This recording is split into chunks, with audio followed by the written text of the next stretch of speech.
안녕하세요. 디지털 기술 혁신 이론 24년도 수업 시작해 보도록 하겠습니다.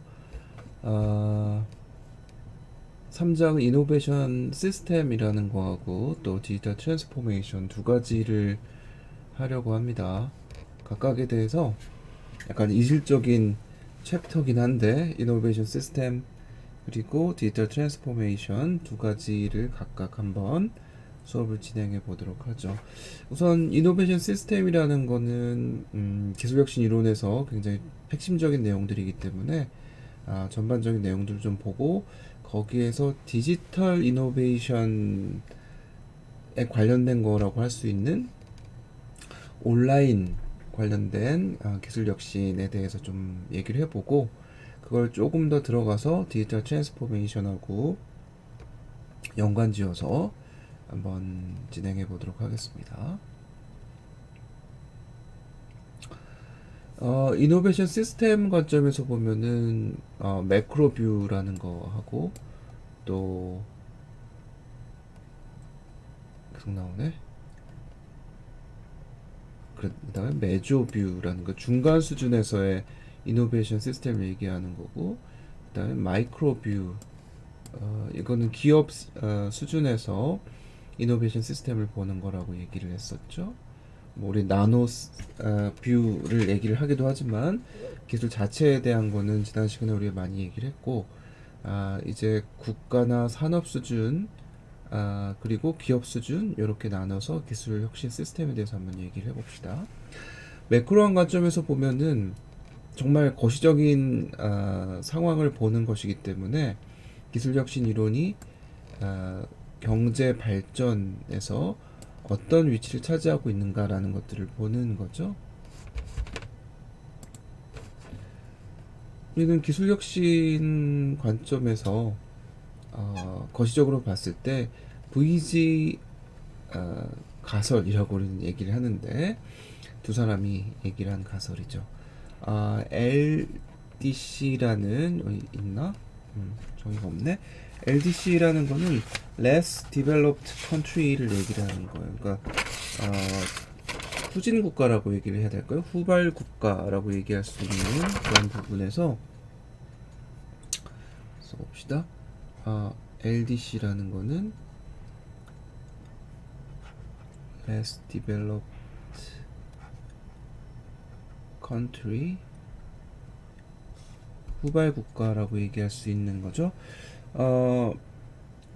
후발 국가에 대해서는 기술 갭이 크면 클수록 이코노믹 그로스가 더 빠르게 될 수 있다. 왜냐하면 이미테이션과 디퓨전이라는 개념 때문에 후발 국가들은 선진국들이 개발되어 있는 이 기술하고의 갭이 크면 클수록 경제적인 성장을 더 빠르게 이미테이션과 디퓨전에 의해서 이뤄낼 수 있다라는 게 VG 하이퍼세시스라는 거예요.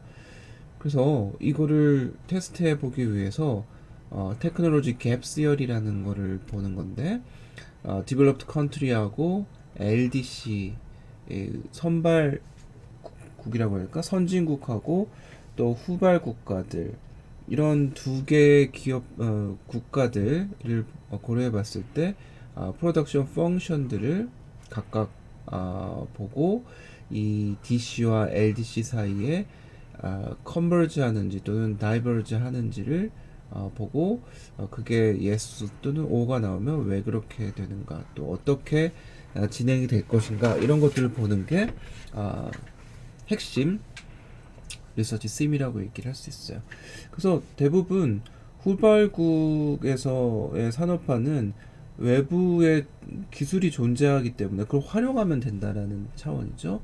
지난 시간에 우리 얘기했던 턴키 방식이라는 방식을 이용하게 되면은 그냥 공장 지어주는 이런 프로세스와 비슷하게 열쇠만 돌리면은 공장이 가동해서 돌아가는 것을 볼 수 있는 것처럼 후발국에서는 뭐 원조를 받든지 아니면 뭐 다른 리소스가 좀 있다면 돈을 투자해서 턴키 방식으로 기술을 도입하는 이런 경우를 얘기를 하고 있습니다.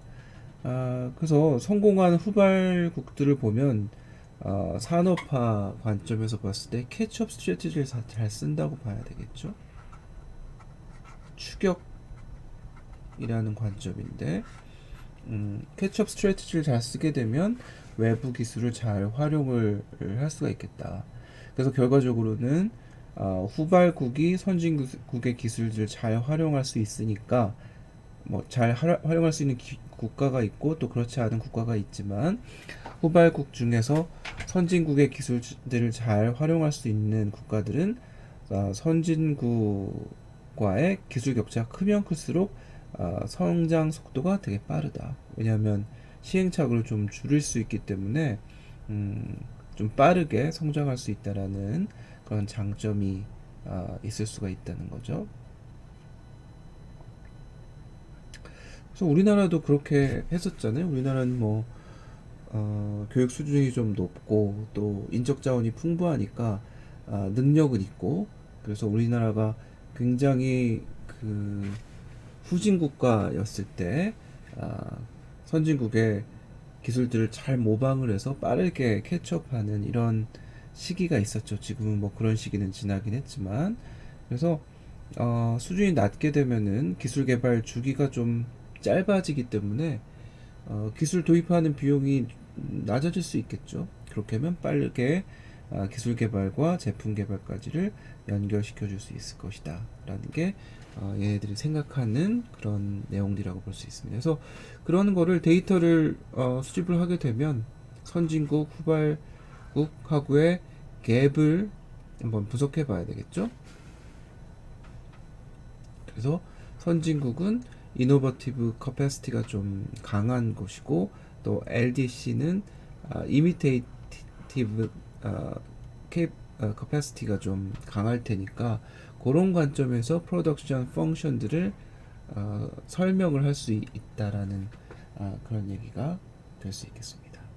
아마 김서준 교수님 연구실에서 피지에 가가지고 뭐 개발해주고 뭐 이런 것들을 보면은 일단 그게 턴키 방식 비슷한 것이 될 건데 선진국에서 가서 모든 것들 다 세팅해주고 오는 그렇게 되면 전혀 기반이 없는 국가들도 그걸 보고 또 기술 개발과 생산을 할 수 있기 때문에 그런 것들을 보는 것이 테크놀로지 갭 시어리라고 할 수 있겠죠. 그래서 경제 성장에 이노베이션의 영향이 얼마나 있을 것인가라는 것들을 보는 것들이 관련된 연구라고 볼 수 있겠고 여기에 VG 가설 이게 나온 이후에 여러 가지 가설들이 나오게 됐는데 Gross Accounting Analysis라는 이거는 성장 회계 분석이라는 거야. 성장 회계 분석. 회계 수업을 좀 들어봤나? 경영대 가서 아마 저학년일 때 회계도 좀 듣고 해야 될 텐데 회계하는 것처럼 숫자를 가지고 이 국가의 성장에 대해서 분석하는 것이죠. 그래서 한 경제 또는 산업이 성장한 결과를 한번 보고 그 요인들 중에 어떤 요인이 얼마나 성장하는 데 기여를 했는가 이런 것들을 계산해 주는 이런 방식을 성장 회계 분석이라고 얘기를 하죠. 그래서 경제 성장과 기술 혁신의 관계 이런 것들을 뭐 국책연구소나 셀이나 이런 데서 분석하는 것처럼 그런 방식으로 기술 혁신을 대하는 거다라는 거고요. 그것이 엑소지니어스한 관점으로 기술 혁신과 또 경제 성장을 같이 바라보는 것이다. 그러니까 핵심이라고 보지는 않는 건데 뉴 그로스 시어리에서는 엔도지니어스라는 내부 팩터로 보는 관점이라는 거죠. 얘들은 조금 더 적극적으로 기술이라는 것과 지식이라는 거를 성장의 동력으로 보는 그런 관점이라고 볼 수 있어요. 그래서 뭐 소로나 슌페터나 이런 사람들이 이런 비슷한 얘기를 했지만 이 폴 로머라는 교수 폴 로머 이런 분들이 예전에 우리가 얘기했던 것처럼 전통 경제학에서는 기계나 토지, 뭐 자본 이런 쪽으로 초점을 맞추고 있는데 자원은 지속적으로 감소한다. 그래서 새로운 성장 요소들을 뽑아내줘야 될 건데 그게 지식과 기술 개발이다. 그것이 내생적인 내생 변수로서 굉장히 중요하게 뉴그로스에서 봐야 된다. 그래서 이거를 수학적으로 모델링을 해서 설명하는 노력들을 하는 게 뉴그로스 시어리라고 얘기할 수 있어요. 그래서 우리는 기술 혁신이라는 게 경제 성장에 어떤 영향을 주는지 이런 걸 분석하는 것들 이런 게 첫 번째 매크로뷰의 연구 대상이자 또 주제라고 볼 수 있겠죠. 거기서 좀 내려오게 되면 아주 매크로한 것들은 위에서 본 것처럼 경제 성장 전체를 보는 거고 그 다음에 조금 밑에 내려오면 NSI라는 거나 또는 NIS 비슷한 얘기인데 NIS라고 하면 National Innovation System을 얘기하는 거고요. 말을 좀 바꾼 거지. National Innovation System. 그리고 NSI는 National Systems of Innovation. 이 정도로 생각하면 될 것 같아요. 이거는 국가 간의 차이를 보려고 하는 거겠죠. 기업들이 혁신 활동에 미치는 이런 환경, 기업들이 혁신을 하는 이런 환경에서 국가라는 차원이 굉장히 중요하기 때문에 국가의 특성 이런 것들이 기술 혁신에 어떤 영향을 주고 있을 것인가라는 것들을 보는 건데 기본적으로는 국가적인 차이를 기본적으로 보겠다라는 거고요. 국가의 특징들을 보고 얘네들이 국가 혁신 시스템에 어떤 영향을 주고 있는가라는 것들을 보는 거죠. 그러기 위해서는 National Specificity 국가의 어떤 특징 이런 거하고 국가의 퍼포먼스 이런 게 어떻게 연결되고 있는가라는 것들을 보는 게 제일 중요한 특징이라고 볼 수 있겠고요. 그 다음에 벤치마킹과 베스트 프랙티스를 뽑아내게 되면 뭐 예전에 우리 아시아에 떠오르는 뭐 사룡 이렇게 얘기해가지고 말하던 때가 있잖아요. 한국, 뭐 대만, 뭐 싱가폴, 뭐 이렇게 엮어가지고 얘들이 혁신의 어떤 롤 모델로 삼아보자라는 것들이 많이 있었고, 뭐 요즘 베트남 같은 경우에는 우리나라를 배우기 위해서 되게 노력을 많이 하고 있으니까 그런 것들이 베스트 프랙티스와 벤치마킹. 그러니까 국가적으로 이노베이션 어떻게 서포트하고 있는가라는 것을 보는 것들이 국가의 차이를 기반으로 진행해 본다는 거고요. 그 다음에 시스템적인 어프로치를 보겠다. 여기 시스템이라는 말이 있으니까 시스템이라는 거를 보고 시스템적 관점에서 이노베이션을 본다는 거는 이노베이션 프로세스의 복잡성을 설명하기 위한 거다. 시스템적으로 설명한다라는 얘기고 그러기 위해서는 이 국가와 관련된 그 개념들을 조금 더 여러 가지 노션들을 패러다임으로 모으기 위한 그러니까 관련된 여러 가지 개념들을 하나의 패러다임으로 설명을 해서 시스템화 시키는 것이 목적이 된다 라고 할 수 있겠습니다. 이노베이션에서 되게 유명한 사람들이죠. 룬드발하고 프리만하고 넬슨 이 사람들이 국가 차원에서의 기술혁신 시스템 이런 거에 굉장히 관심이 많이 있는 사람들이었는데 그때가 80년대 90년대 우리나라도 그런 차원에서 뭐 박정희 대통령 그때부터 되게 국가 주도적인 혁신을 일으키게 됐지만 80년대 90년대도 여전히 국가가 주도하는 혁신 시스템이었다는 거죠. 그래서 국가적으로 어떻게 다른가 국가적 차이 미국하고 일본의 차이를 봤을 때 포디즘이나 테일러리즘과 토요티즘은 어떻게 다른가라는 것들을 비교해 볼 수 있도록 국가적인 시스템이 어떻게 다른지를 보는 거죠. 그리고 서구의 시스템하고 또 아시안 NSC NSC라고 하는 게 맞나? 네, NIC 의 시스템. 이건 newly 뭐죠? industrialized country. 그러니까 신흥 개발 도상국들, industrializing이라고 해야 되겠다. rise 넣으면 되겠지, 그죠? 신흥 개발 도상국들의 시스템을 봤을 때 다분히 웨스턴 시스템은 기업 주도라고 볼 수 있겠지만 아시아의 이 NIC 시스템은 정부 주도에서 시스템을 만들어서 기술 혁신을 하는 것이기 때문에 국가 차원에서 접근하는 방법들이 되게 많이 있었다는 거죠. 그리고 포터의 다이아몬드 모델, 흔히 우리가 얘기하는 뒤에 있나? 그치? 다이아몬드 모델에서는 팩터 컨디션이라는 게 되게 중요하고, 이거는 생산 요소가 얼마나 많은가, 그걸 우리는 팩터라고 얘기를 합니다. 천연 자원 같은 것들, 이런 것들이 얼마나 많이 있는가라는 것들을 보는 거고요. 그 다음에 디맨드 컨디션도 되게 중요했죠. 발전한 나라들은 수요의 수준이 굉장히 높기 때문에 그거를 만족시키기 위한 혁신 노력들, 이런 것들이 큰 영향을 주게 된다. 그래서 국가의 수요의 크기 또는 성장률, 이런 것들이 국가 경쟁력에 큰 영향을 준다는 거고요. 또 스트래티지, 기업의 어떤 전략, 이런 것들이 경쟁력의 원천이 될 수 있다라는 거고요.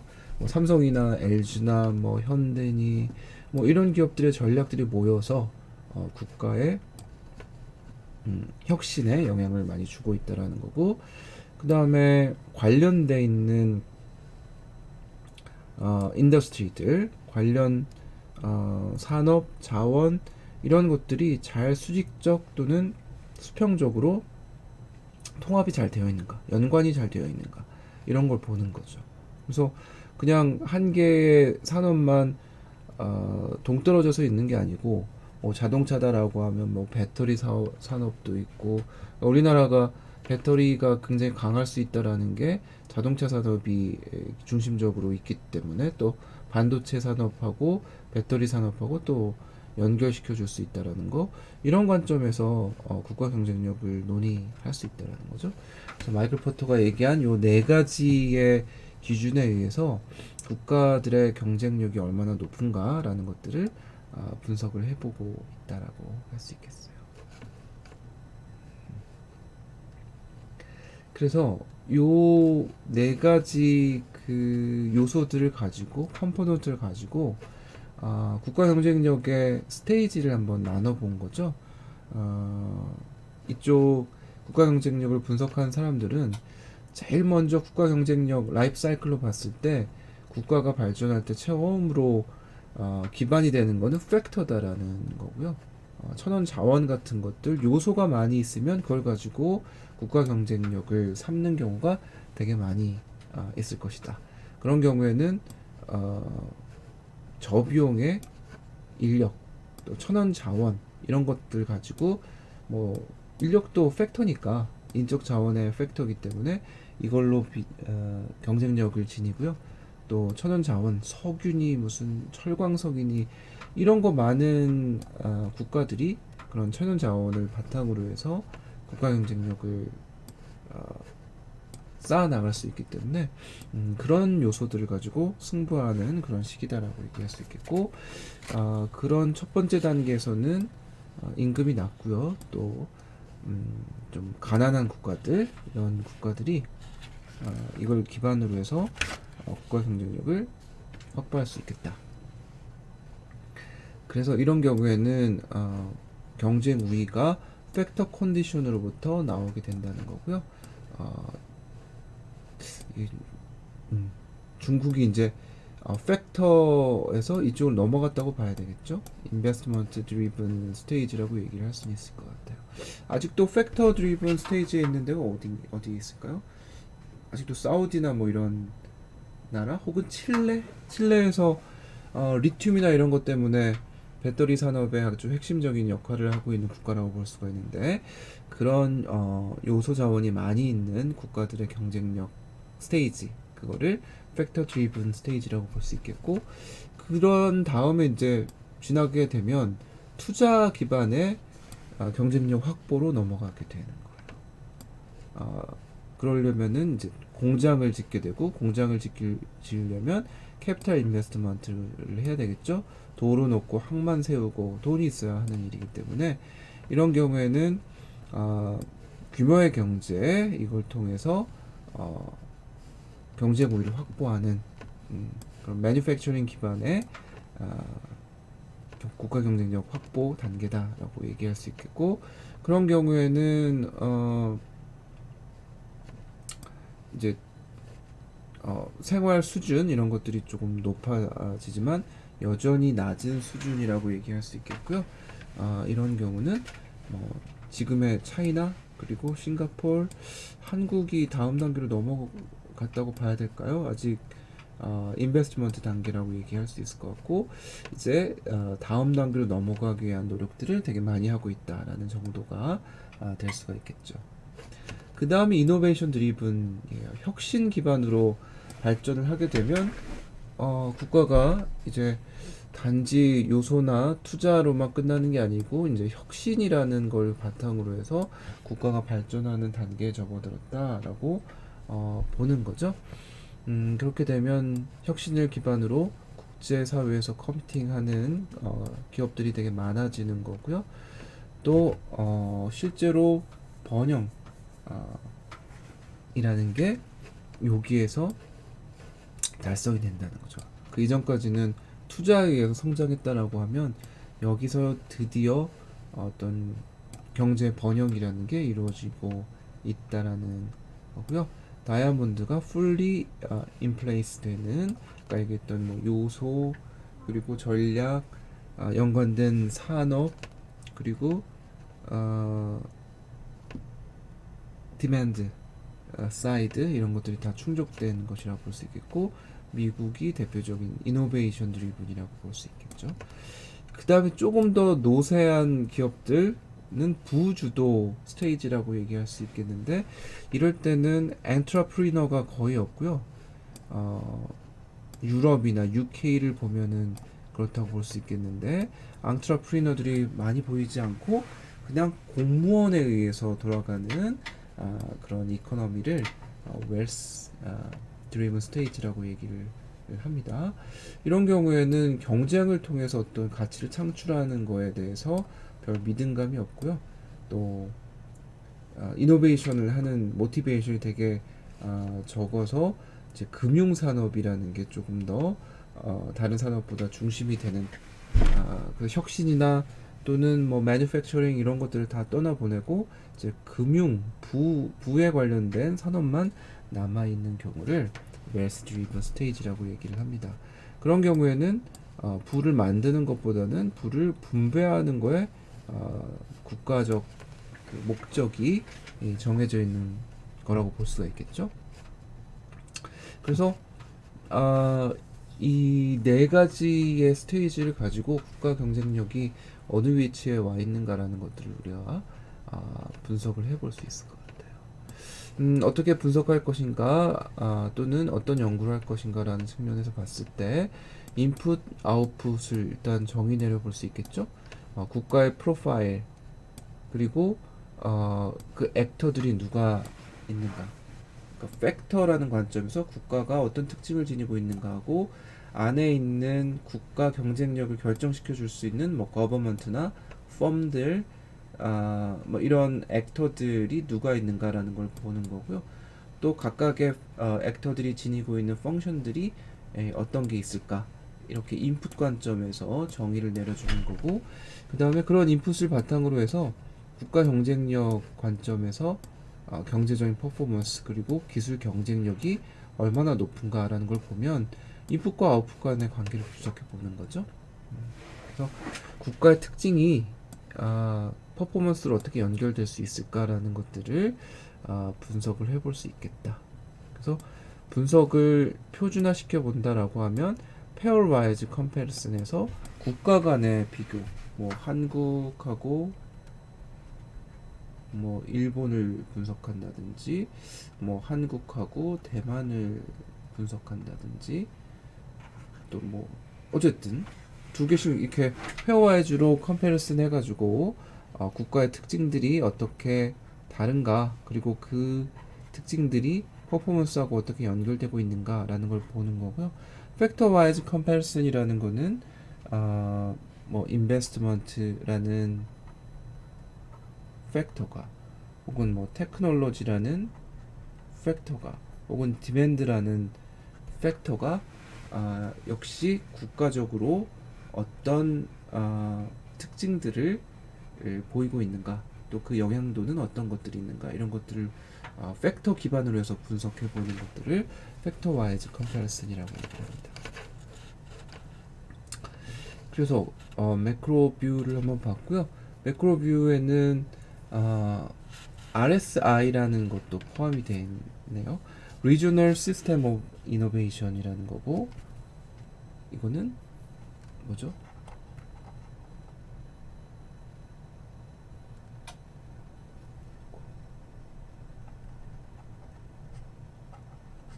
Systems of Innovation. 그래서 혁신을 보는 거를 지역 시스템으로 보는 것이라고 볼 수 있겠는데 얘들은 지역이라는 거를 어떻게 볼 것인가라는 것들이 조금 이제 이거를 국가보다 더 크게 볼 건가 아니면 국가보다 좀 적게 볼 건가 그렇게 볼 수가 있는데요. 그러니까 국가들의 모임으로 지역을 볼 건지 아니면 국가 내에 있는 지역으로 볼 것인지 그 얘기인데 대부분은 이제 뭐 국가 내에 있는 지역을 보는 거죠. 우리나라 같은 경우에는 뭐 수도권이면 수도권에서의 이노베이션 시스템이 어떻게 되어 있고 또 뭐 지방, 뭐 부산 이런 쪽에 지역 쪽에서의 시스템은 어떻게 되어 있고 이런 것들을 분석해 보는 것이라고 볼 수 있겠고 그거는 국가 수준에서의 분석의 대안으로 활용할 수 있는 거다라는 겁니다. 그래서 국가적으로만 바운더리를 만들어 놓으면은 한계가 있기 때문에 그거를 지역으로 쪼개서 분석을 해본다라는 거고요. 같은 펑션을 하고 있는 지역을 나눈다. 뭐 배터리라고 하면 배터리. 요즘 반도체 특구 뭐 이렇게 얘기하면서 용인 이쪽으로 반도체 관련된 기술 혁신의 위치를 만들어 놓고 있는데 그런 방식으로 특정 기술에 대해서 우리나라는 어떤 위치에서 이 기술을 되게 많이 연구하고 또 투자를 해주는 이런 계획을 지니고 있기 때문에 지역 간의 기술 혁신의 특징 이런 것들이 좀 다를 수 있겠죠. 울산이나 이런 쪽은 뭐 자동차 산업에 관련된 또는 중공업 산업에 대한 기술 혁신을 주도하는 곳이라고 지역적으로 얘기할 수 있기 때문에 특정한 인더스트리에 대한 리전의 이노베이션 시스템을 보는 것이 바로 이런 RSI의 특징이라고 얘기를 할 수가 있습니다. 그래서 그 RSI는 특히 테크노폴리스라는 이런 관점에서 우리나라에도 여러 개의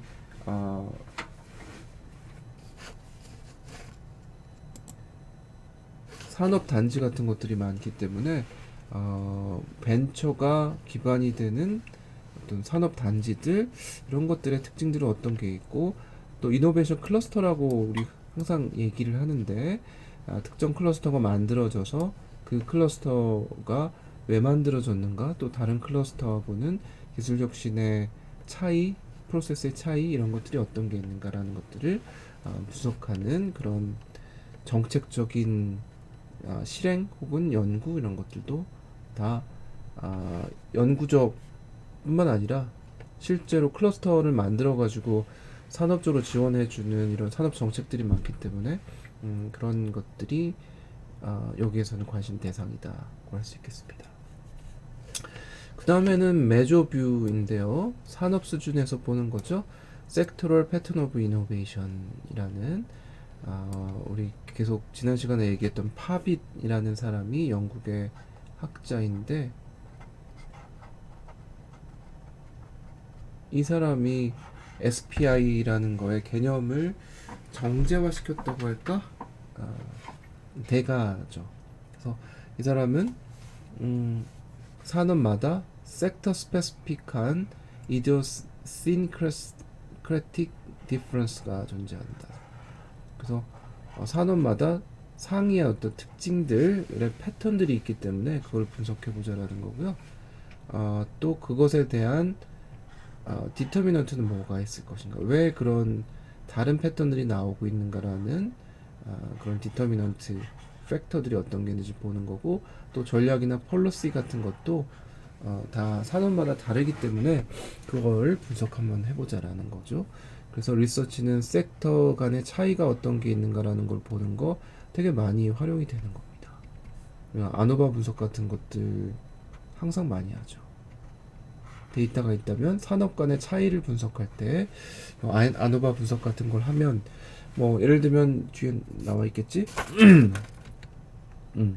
파빗이 얘기한 것처럼 여기에 기술을 개발했을 때 전유성, 내가 전체적으로 소유하려고 하는 이 시스템이 공급자 주도형에서는 상표지만 규모 집약형에서는 특허, 과학 기반은 특허지만 전문 공급자형은 영업 비밀이다. 정말 이렇게 되는지에 대해서 데이터로 분석해 봐야 될 거 아니겠어요? 그런 경우에는 아노바 분석 같은 것들을 하게 되면 집단 간의 차이를 볼 수가 있을 테니까 데이터가 존재한다면 그런 분석을 해낼 수 있겠죠. 그래서 섹터 스페시픽한 섹터 간의 비교해 주는 거, 그 다음에 팩터를 정해서 아까 얘기했던 것처럼 어때요? 기술의 전유 체제 또는 기업의 크기, 대기업이 많은가 혹은 중소기업이 많은가, 기술을 어디에서 갖고 올 것인가, 서플라이어로부터 아니면 연구개발하는 것으로부터 기술의 원천이 만들어지는지, 어떤 거는 생산 기술 여기에서 기술이 만들어지는지 혹은 디자인에서 만들어지는지, 이런 것들의 차이를 보겠다라는 거죠.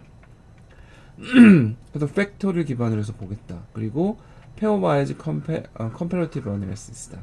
몇 개를 잡아서 비교를 각각 이렇게 해준다는 거죠.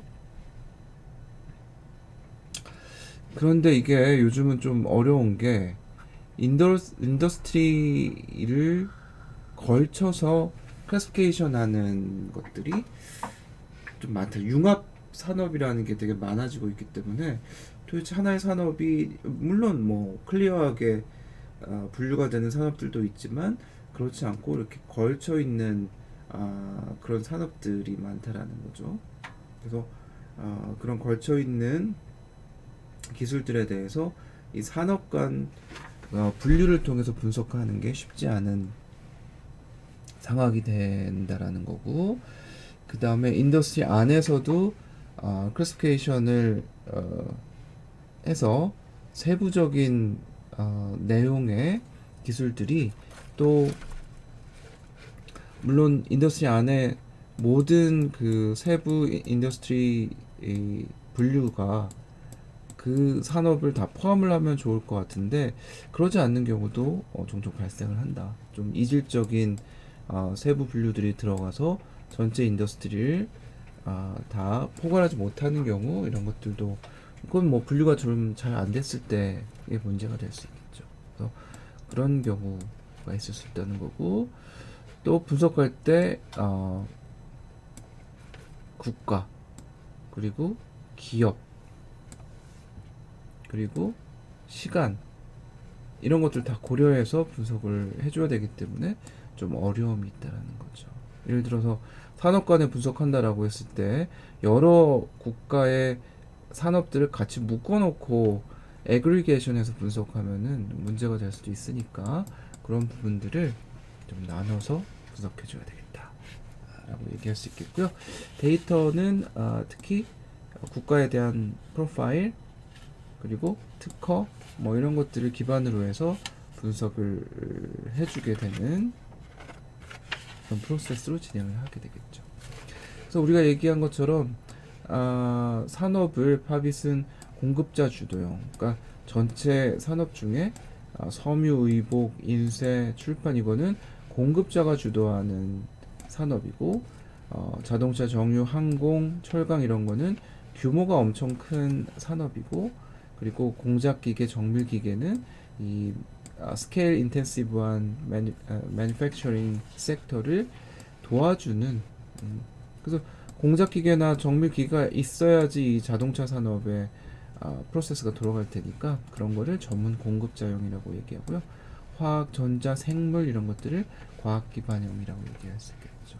그래서 대표 산업을 이렇게 정의를 내려놓고 이거 말고도 여러 가지가 있지만 팩터가 기술 원천은 어디서 나오고 전유 체제는 어떻게 하고 기업 크기는 모든 기업들이 다 뭐 중소기업이고 대기업이고 이렇게 연결이 되지 않을 수도 있지만 대표적인 기업들의 크기는 어떻게 되는가라는 것들을 여기서 볼 수 있다라고 할 수 있겠죠. 그래서 지난 시간에 얘기한 것처럼 이 팝잇이 84년도에 얘기한 거니까 벌써 뭐 40년이 지난 얘기죠. 따라서 그 이후에 연구자들이 저도 뭐 이거를 조금 변형해서 산업 분류를 정의하고 그 산업 분류의 특징들을 또 분석하려고 하는 연구들을 예전에 하곤 했었는데 여기를 뭐 과학 기반을 뭐 IT, BT, 뭐 NT는 전문 공급자용으로 연결될 수 있었던가? 그래서 한 10년, 15년 전쯤에 6T, 6T가 되게 핫 이슈였기 때문에 산업을 IT, BT, 뭐 NT, ET 뭐 이런 걸로 나눠 놓고 그걸 가지고 혁신 체제가 어떻게 달라지는가라는 것들을 보는 것들이 그때는 되게 많이 있었던 것 같아요. 그래서 이렇게 산업을 여러분들 연구한다면 요즘은 산업 분류를 어떻게 할 것인가 그리고 기존의 산업들과 이런 팩터들이 어떤 차이를 보이고 있는가 이런 것들을 인사이트를 가지고 분석해주면 또 재밌는 연구가 될 수도 있겠죠. 산업 간의 관계만 분석하는 게 아니고 인터 인더스트리얼 네트워크를 만들어 보고 분석하는 것도 되게 필요한 부분이다라는 건데 특히 기술의 플로우를 분석할 때 이런 인터 인더스트리얼 네트워크를 분석 많이 합니다. 산업 간의 분석인 거죠. 따라서 네트워크의 전체 구조를 분석하는 거 어떤 산업들이 들어가 있고 걔들 디스트리뷰션 어떻게 되는지 또 각각의 인더스트리얼 롤은 어떻게 되는지 누가 지식을 발산하는 역할을 하고 누가 받아들이는 역할을 많이 하는가 이런 것들을 네트워크로 그리게 되면 어떤 산업이 핵심 산업으로 롤을 하고 있는가라는 것들을 알 수가 있겠고요. 그런 거를 정적인 것 또는 다이내믹한 관점에서 또 분석해 볼 수 있겠다라는 겁니다. 그거 하려면은 네트워크 모델이 있어야 되겠죠. 뭐 노드 또는 링크 그걸 가지고 뭐 덴시티를 센트럴리티 같은 것들을 분석해 볼 수 있을 테니까 노드하고 플로우가 있으면 섹터들을 이렇게 네트워크로 그려놓고 센트럴리티 중심에 있는 애가 누군가 어떤 애가 산업에서 중심 역할을 하고 있는가라는 걸 분석해 볼 수 있다는 거고 그걸 할 때는 인바디드하고 디스인바디드 체화 지식, 비체화 지식 그죠? 장비가 어떤 산업에서 어떤 산업으로 이행을 해가는가 아니면 종업원들의 모빌리티 각 산업마다 어떻게 퇴사를 하고 다른 산업으로 옮겨가는가 혹은 어떤 그 학과를 나왔는데 다른 전공의 비즈니스로 컴퍼니로 가서 일하고 있는지 이런 것들을 보면은 그걸 바탕으로 해서 그래프를 그려서 네트워크 분석을 하고 또는 인풋 아웃풋 어널리시스 이거는 산업 연관 분석이라는 건데 산업 연관 분석 이걸 이용하면은 산업끼리의 그 파급 효과 같은 것들을 볼 수가 있어요. 산업끼리의 그 네트워크를 그릴 수 있고 네트워크를 그리면은 이제 각각의 산업이 다른 산업에 어떤 파급 효과를 줄 수 있는지 이런 것을 분석해 볼 수 있다는 거고요. 그거를 분석해 보면은 산업 간의 관계가 어떻게 바뀌고 있는가라는 네트워크를 모니터링 할 수 있는 게 될 수 있겠고 아웃플로우 섹터의 프로덕티브 capacity, 그러니까 outflow라는 건 바깥으로 나가는 지식이 많이 있는 그런 산업을 얘기할 텐데, 얘들은 되게 생산적인 역량이 얼마나 있는가라는 거고, 인플로우 섹터는 나가는 것보다는 들어오는 게 많은, 즉 여기에 뭐 장비나 혹은 인플로이들의 모빌리티 관점에서 봤을 때 유출보다는 유입이 많은 거를 인플로우 섹터라고 얘기하고, 그 섹터들의 흡수 능력 어느 정도인지 이런 것들 보는 게 폴러시에서는 중요한 요소들이 될 수 있겠죠. 그래서 산업마다 뭔가 제품을 만들어내고 지식 또는 기술들을 만들어내는 역량을 보는 것들이 있을 거고요. 어떤 거는 뭐 융합 기술이나 이런 것들 개발을 잘하고 있는 산업들은 이런 흡수 능력 이런 것들이 또 중요한 요소로 받아들여질 수 있겠습니다. 링키지는 이쪽에서 그림을 그리면 되겠죠? 그 다음에 인더스트리얼 트랜스포메이션, 이게 뭐 산업 구조 변화라는 관점이 될 텐데,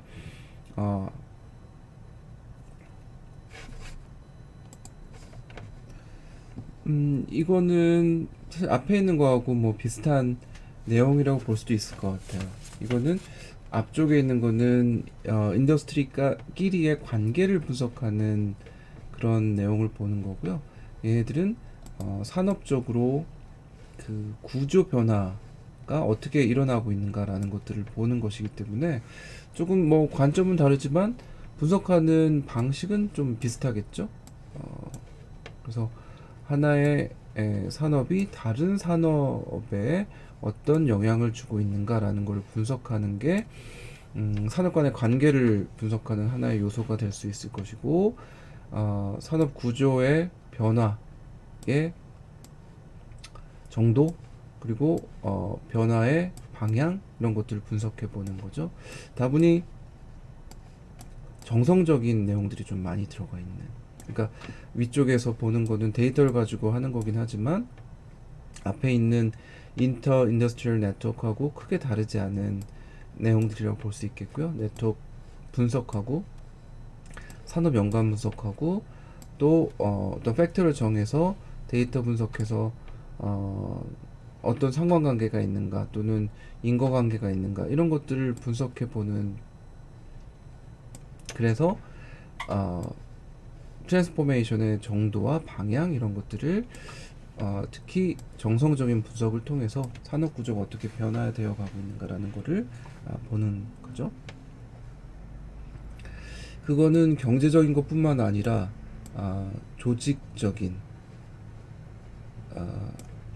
그리고 소셜 컬처럴 관점, 사회적인 관점이나 또는 문화적인 관점도 어떻게 바뀌고 있는가라는 것들을 보는 거니까, 우리가 흔히 얘기하고 있는 디지털 트랜스포메이션에 대한 얘기도 오버럴리 여러 산업에서 디지털에 의해서 어떻게 변화되어 가고 있는가라는 것들을 보는 것이기 때문에, 특히 IT가 디지털화의 핵심이라고 얘기를 한다면 IT 산업이 다른 산업에 어떤 경제적 또는 사회적 영향을 주고 있는가 이런 것들을 트랜스포메이션의 디그리나 방향 이런 것들 가지고 분석해보는 이런 요소라고 볼 수 있습니다.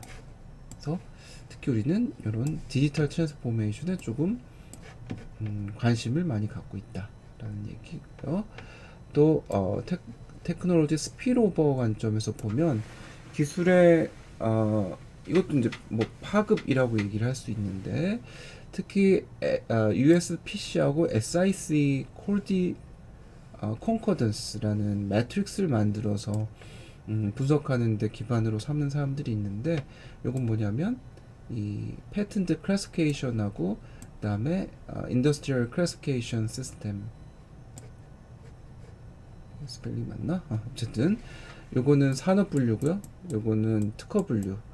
그래서 이 특허청에서 자신들의 특허가 어떤 산업에 많이 쓰여지고 있는가라는 거를 그 심사원 이 사람들이 다 표시를 하게 해놨었어요.